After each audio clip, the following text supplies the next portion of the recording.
Tomamos nuestra Biblia con la mano derecha, si es posible, o pongamos nuestra mano sobre ella y decimos: la palabra de Dios contenida en este libro es la verdad que acepto creer, es la enseñanza que me comprometo a seguir y es la esperanza que me atrevo a confesar.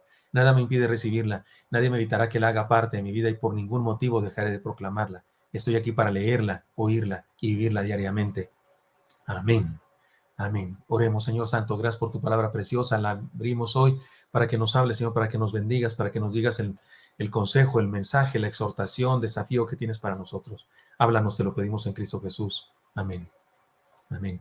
Recuerden, hermanos, que estamos en la serie que se llama La Iglesia de los Sueños de Jesús, pero particularmente, como estamos estudiando la carta a los Efesios, en realidad es una carta a todas las iglesias de Asia Menor, de parte del apóstol Pablo, pero estamos estudiando pasajes distintos y en cada pasaje pues nos da un tema diferente, ¿no? Para reflexionar en cómo es la Iglesia de los Sueños de Jesús. Y ahora, desde la semana pasada, entramos a un tema que es una iglesia que ama. La Iglesia de los Sueños de Jesús es una iglesia que ama. Hemos dicho que amar es una vida superior. Nos basamos en Efesios capítulo 3, versículos 14 hasta el 21.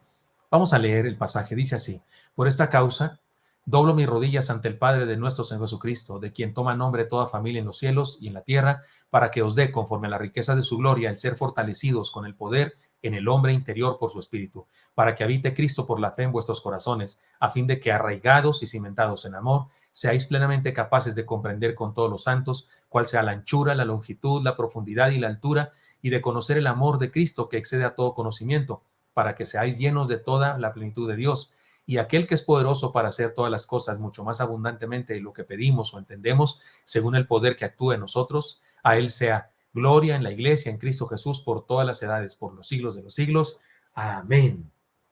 Es un pasaje hermosísimo, ¿no? Es un himno, y es un himno al amor. El único paralelo que encuentro yo para este pasaje de su hermosura es 1 Corintios 13, donde se habla del amor, pero aquí Pablo también habla del amor.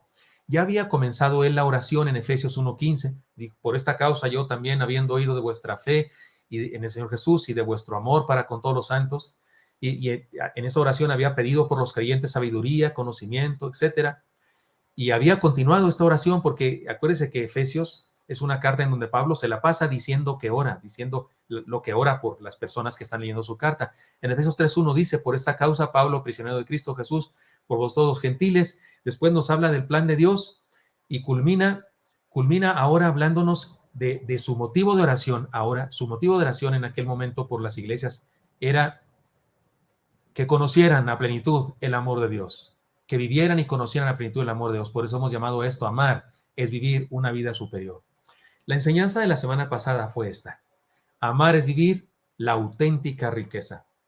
Si se trata de una vida superior, entre las características de esta vida superior está la auténtica riqueza. Amar es la auténtica, es vivir la auténtica riqueza. El texto de la semana pasada nos decía: para que os dé, conforme a la riqueza de su gloria, el ser fortalecidos con poder en el hombre interior por su espíritu. Es decir, Pablo habla de este conocimiento del amor de Dios y de esta fuerza, de este poder, pero es conforme a la riqueza de su gloria. Es decir, que la riqueza de Dios no es la herencia de un tío, no es la cena de la casa, no es la bodega de la Conasupo. ¿Se acuerdan que decimos esas cosas? Amar es un poder que nos viene de parte de Dios, de su riqueza más grande, de su riqueza en gloria. Y dijimos la semana pasada que quien ama es rico, rico en el sentido de riqueza. Quien ama nunca carece de nada. Quien ama tiene todo lo que necesita para vivir, y quien ama vive la auténtica satisfacción. Y también dijimos cómo es la vida de quien no ama, pero hoy no la voy a decir. En la semana pasada lo dijimos, hoy solamente estoy haciendo un repaso. Pero vamos a la enseñanza de hoy. Acuérdense, la iglesia de los sueños de Jesús, una iglesia que ama, hemos dicho en esta nueva serie. Y la enseñanza de hoy es esta: amar es vivir una vida de poder. Amar es vivir una vida de poder. Fortalecidos con poder, dice el apóstol, para que os dé, conforme a las riquezas de su gloria, el ser fortalecidos con poder en el hombre interior por su espíritu. Ahora, acuérdense cómo estamos estudiando este pasaje. Este pasaje es, en su unidad, el centro de todo es el amor. Pablo dice: y de conocer la anchura, la longitud, la profundidad, la altura del amor de Dios. Pero ese amor de Dios, antes de decir estas palabras y aún después de decirlas, nos describe algunas características de ese amor y nos habla de un amor que es riqueza y ahora nos habla de un amor que es poder. El ser fortalecidos con poder en el hombre interior por su espíritu. ¿Y cómo vamos a ser fortalecidos en el hombre interior por su espíritu? Conociendo el amor de Dios, su altura, su profundidad, su anchura, su longitud, es decir, todas las dimensiones del amor de Dios. Somos fortalecidos. Por eso digo que amar es vivir una vida de poder. Y podemos decir algunas cosas entonces muy importantes con respecto a esto. Porque acuérdense que desde la semana pasada y ahora también lo voy a hacer, después del pasaje bíblico, de entender lo que está diciendo el apóstol Pablo, lo aplicamos seco, directo y a la cara de nuestra vida. Vamos con todo, aplicarlo a nuestra vida. Quien ama no es débil, sino fuerte. De hecho, amar es el más grande poder que existe. Y hay que decirlo, de una vez lo voy a decir, no voy a esperarme hasta decir todos los puntos de lo que es la fuerza del amor, sino de una vez voy a decir la contraparte. Quien no ama es un debilucho. Quien no ama es un debilucho. Hay gente que cree que es muy fuerte el violento, el que golpea, el que insulta, el que injuria, el que maltrata. No, eso no es fuerte, eso es una debilidad. Eso es una incompetencia que tienen algunas personas. Hay personas tan débiles, tan debiluchas, tan incapaces, tan impotentes, que tienen que disfrazar su debilidad, su impotencia, tienen que disfrazarla con violencia. Pero eso no es fuerza, eso es debilidad. Quien ama es fuerte, quien ama es fuerte. Miren, déjenme, les digo algunas evidencias bíblicas que nos ayudan a entender que esto es verdad, porque de repente hay gente que piensa que el amor nos hace débiles. De hecho, ya lo he explicado alguna vez, tal vez la próxima semana incluso, no recuerdo, pero ya he explicado que alguna vez yo escuché un sermón de una persona. Yo era un jovencillo, un recién convertido, digamos, pero desde entonces ya no me checaba. Yo creo que desde entonces Dios ya estaba trabajando conmigo en mi vida y me estaba nutriendo de cosas y enseñando cosas, porque yo era un chamaco ahí, no flaco, ojeroso, cansado, con ilusiones. Ya tenía ilusiones. Antes de Cristo no tenía ilusiones, pero ya tenía ilusiones. Y escuché por ahí un sermón que decía que Dios era todopoderoso, que Dios era, de hecho usó esas palabras famosas, que Dios era omnipotente y era también omnisciente, todo lo sabe, y omnipresente, está en todas partes. Y lo decía, pero Dios tiene una debilidad. Dios tiene un tendón de Aquiles. Eso decía yo. Yo me puse así en la orilla de la banca. ¿Cómo va a tener Dios debilidad si mi concepto de Dios es el absoluto, es el más grande y poderoso? Y entonces él dijo, esta es su debilidad, que nos ama. No, Señor, con todo respeto, ni me acuerdo quién era el predicador y qué bueno que no me acuerdo, no va a ser que me esté oyendo pero yo no me acuerdo ni estoy diciendo su nombre, pero oiga, que eso es un absurdo, es una insensatez decir eso. El amor de Dios es su más grande poder. Su omnipotencia nos haría pedazos por nuestro pecado. Su omnisciencia, pues si todo lo sabe, conoce todo lo que hay en mi corazón, hombre, pues me hace pedazos en un ratito, pues sabe todo lo que traigo en mi corazón, que soy un pecador. Su omnipresencia está en todas partes, cada vez que yo la riego y peco, ahí está Él viéndome. O sea, no, hombre, todos sus atributos me condenan. Imagínense su atributo de justicia, no, hombre, me hace papilla al instante. Ay, perdonen mis gestos y mis ruidos. El único poder de Dios, el único atributo de Dios que podía salvarme fue su amor. Me ama. Y por tal motivo desarrolló un plan, un proyecto de salvación, desafiarme, revelársenos a través de la historia de la humanidad y luego nacer entre nosotros y dar su vida en la cruz del Calvario. Eso es amor de veras y no lo que dicen algunos. Así es que su amor no es su más grande, no es su debilidad ni su tendón de Aquiles. No, Señor, es un más grande poder. No tiene tendón de Aquiles Dios, no tiene debilidad. Él es todopoderoso. Y quien ama, como Él, es fuerte. Amar, mire, el amor puede cambiar vidas. El amor es lo que más, es la estrategia más clara para cambiar vidas. El amor da sentido a la vida. Es decir, nos dice por dónde, nos guía. Amar es el poder de entregar la vida. Amar nos identifica con Dios incluso. Así es que no, quien ama no es un debilucho, no, Señor. Quien ama cambia vidas. Es el poder más grande para transformar. No es el castigo, no es a menos que la disciplina sea amor, a menos que amemos y al amar disciplinamos.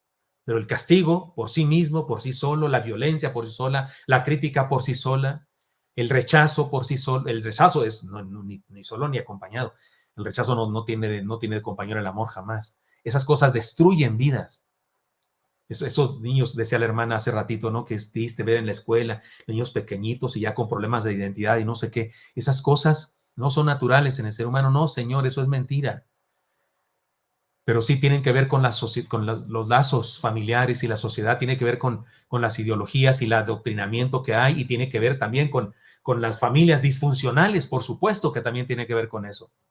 Pero amar cambia vidas, y es un poder que cambia vidas.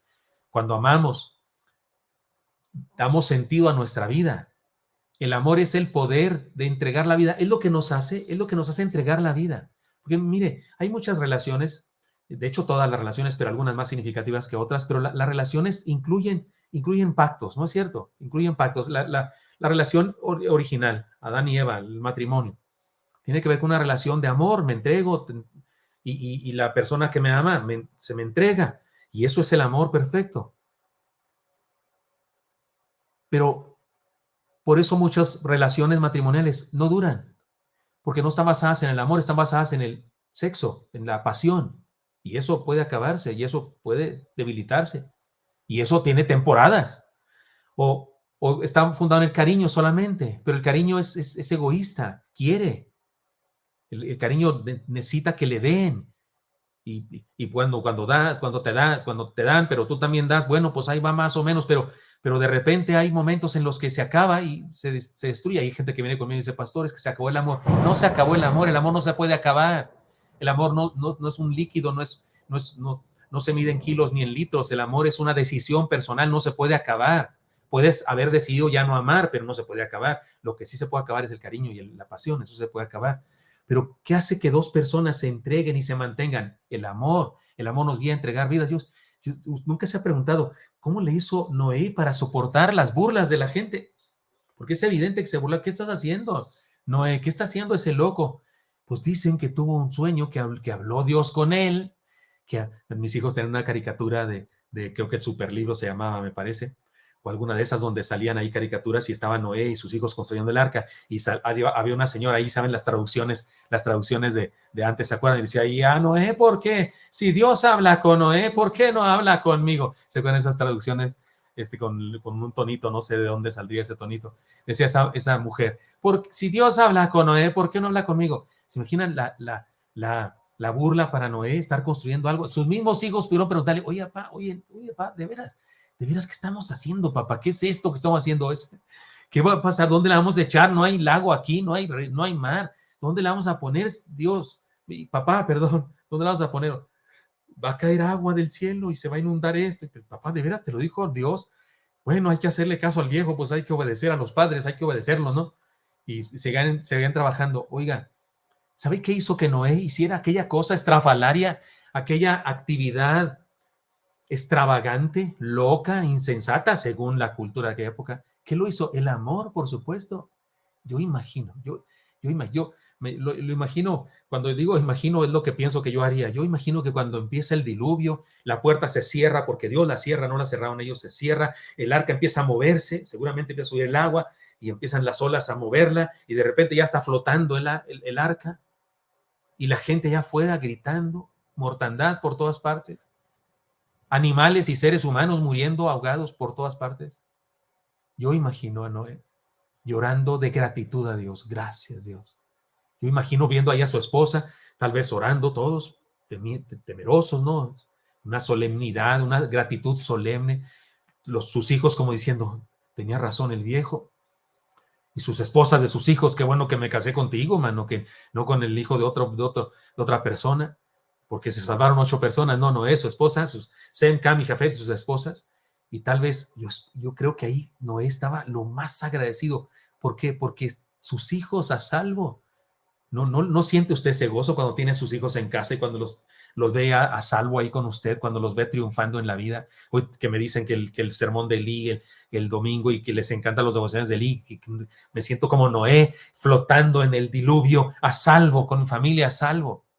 El amor nos guía a entregar la vida, a hacer cosas estrafalarias por aquellos a los que amamos. Y me enfoqué en la familia, pero también amamos a otros seres, a la iglesia, a los hermanos en Cristo. También amamos a las personas necesitadas y por eso les ayudamos.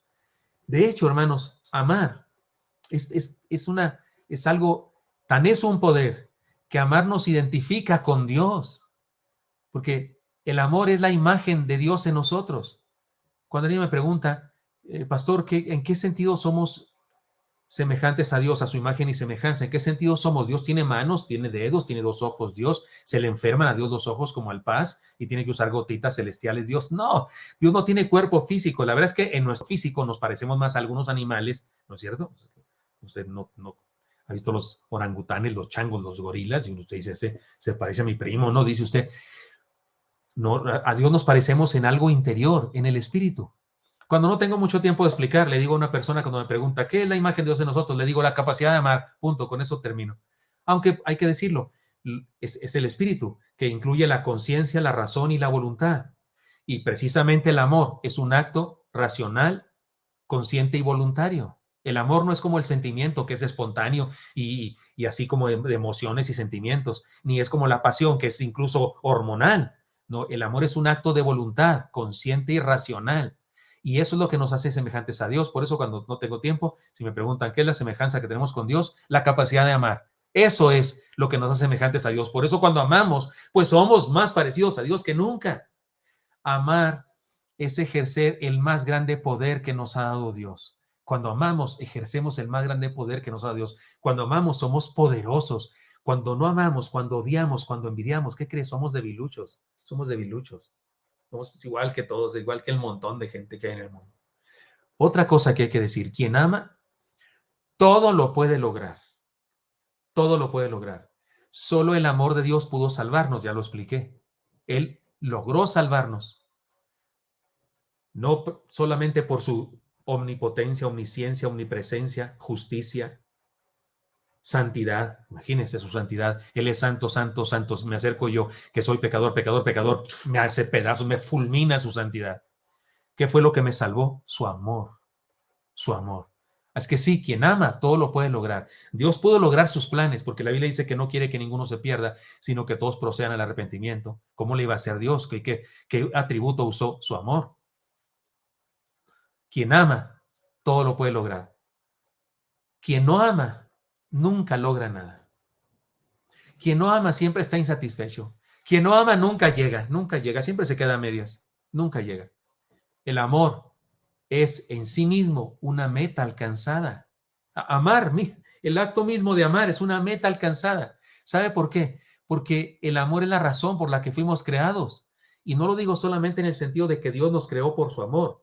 También lo digo porque Él nos creó para amar. Si nos dio la capacidad de amar es para que la usemos. Si a las águilas le dio la capacidad de volar es para que vuelen. Si a los topos le dio la capacidad de ver con sus bigotes, porque es a través del tacto que ven allá debajo de las plantas, debajo de la tierra, pues quiere que lo usen. Si Dios dio capacidad a los peces para nadar en el agua, pues quiere que lo usen. A nosotros nos creó con la capacidad de amar. Sí nos creó con otras capacidades, pero todas esas otras capacidades se parecen también a los animales. Olfateamos también los animales, oímos también los animales, la mayoría, vemos también la mayoría, y algunos ven mejor que nosotros, por cierto. Hacemos ruidos con la boca, también los animales hacen, pero lo que nos hace semejantes a Dios, y Dios nos dio ese atributo, es que amamos, que tenemos la capacidad de amar consciente, voluntaria y racionalmente, y cuando hacemos eso, estamos cumpliendo la perfecta voluntad de Dios. El amor es la razón por la que fuimos creados, y el amor es cumplir la perfecta voluntad de Dios. Cuando amamos, cumplimos la perfecta voluntad de Dios. Así como cuando los pajarillos cantan, cumplen la voluntad de Dios y Dios es alabado porque los puso a hacer eso y eso hacen, pues lo alaban. Pero a nosotros nos dio la capacidad de amar. La cosa diferente que con los animales es que a nosotros Dios nos dio la capacidad de decidir si lo hacemos o no. Los demás seres de la creación hacen lo que hacen porque Dios los programó para hacer eso. O sea, un pajarito no dice, no, yo no voy a cantar. No quiero cantar, no, Dios dijo que yo no voy a cantar, no creo en Dios, yo no voy a cantar. No, Señor, cantan porque tienen hambre, cantan porque tienen frío, cantan porque quieren aparearse. Pero nosotros podemos amar o no amar a voluntad, porque es un acto de voluntad racional y consciente. Y cuando amamos entonces, cumplimos la perfecta voluntad de Dios. Hermanos míos, amar es vivir con propósito y alcanzarlo. Vivir con propósito y alcanzarlo, porque si fuimos creados con la capacidad de amar, Dios quiere que amemos, entonces cuando amamos cumplimos un propósito. Y déjeme poner un ejemplo muy interesante que está en el Nuevo Testamento, una de las parábolas que contó el Señor Jesucristo, la parábola del buen samaritano. Hay un hombre que caminaba de Jerusalén a Jericó, un lugar escarpado, un lugar con peligros, y unos maleantes llegan y lo roban. Y luego pasan un levita y solamente lo ve de lejos y no hace nada por él. Él está golpeado, herido. Si no lo ayuda a alguien, va a morir. Y no tiene nada porque le robaron todo. Pasa un levita, solo lo ve y no hace nada. Pasa un sacerdote, lo ve y no hace nada. Pasa un samaritano, dice Jesucristo, y lo ayuda, le cura las heridas con su aceite, lo sube a su caballo y lo lleva a un mesón que funcionaba en aquella época también como hospitales y pide que lo curen y él deja pagado y dice, y si algo más extra sucede, que hay que pagar más, pues después te lo pago también. Ahora, Jesús contó esa historia en el contexto de una pregunta de un escriba que le dijo, ¿quién es mi prójimo? Y Jesús no solamente contó quién es el prójimo, sino qué es el amar al prójimo, porque Jesús había dicho que hay que amar al prójimo como a ti mismo, y entonces le preguntan, ¿quién es mi prójimo? Porque los fariseos decían que el prójimo era un judío. O sea, ¿quién es tu prójimo? Tu familia. Un judío, personas a las que ya amas de por sí. O sea, los gentiles no son tu prójimo, esos son otra cosa, decían los fariseos. Pero por eso preguntó este escriba, ¿quién es mi prójimo? Y dije, pero prójimo está fácil de saber quién es tu próximo, la persona cercana a ti que puedes ir en el metro, todos los que están rodeándote en el metro son tu prójimo, pero los fariseos no entendían eso. Pero entonces este escriba le pregunta a Jesús, ¿quién es mi prójimo? Y Jesús no solo explica quién es el prójimo, sino explica cómo se ama al prójimo. Pero aquí hay algo interesante. Jesús le dice al final de contar esta ilustración de que un hombre es golpeado y herido casi a la muerte, pasa un levita, no ayuda a nada, pasa un sacerdote, no ayuda a nada, pasa un samaritano, uno odiado por los fariseos, por cierto, y lo ayuda, y luego le pregunta al escriba, dime, ¿quién fue el prójimo de este hombre? Y el escriba dice, pues el que tuvo compasión de él. Y Jesús dice, bien has dicho, ve y haz lo mismo tú, le dijo. Pero oiga, hermano, calmado, calmado. ¿Quién fue el prójimo de ese hombre golpeado? Todos. Los rateros fueron su prójimo, estuvieron próximos a él. El levita fue su prójimo, estuvo cerca de él. El sacerdote fue su prójimo, estaba cerca de él, porque prójimo es tu próximo, tu persona cercana. Entonces, cuando Jesús le pregunta a este hombre quién fue el prójimo, y él dice, el que tuvo compasión de él, y Jesús dice, bien has dicho, ¿sabe qué está diciendo Jesús? Que las personas que no aman, como si no existieran. Las personas que no aman están muertas, no existen. No hacen nada por nadie. Nomás están gastando oxígeno gratis, de oquis. Existe para los demás una persona que ama. Amar es vivir con propósito y alcanzarlo. Cuando amamos a nuestros hijos, cumplimos nuestro propósito de padres. Cuando amamos a nuestra esposa, cumplimos nuestro propósito de esposo. Igual las esposas, los esposos. Cuando amamos a nuestros padres y los respetamos, cumplimos nuestro propósito de hijos.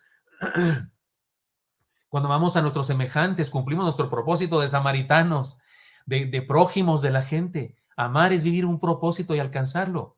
No amar es como si no estuvieras. Lo que está diciendo el Señor Jesucristo, bien has dicho. Los otros como si no existieran para el golpeado.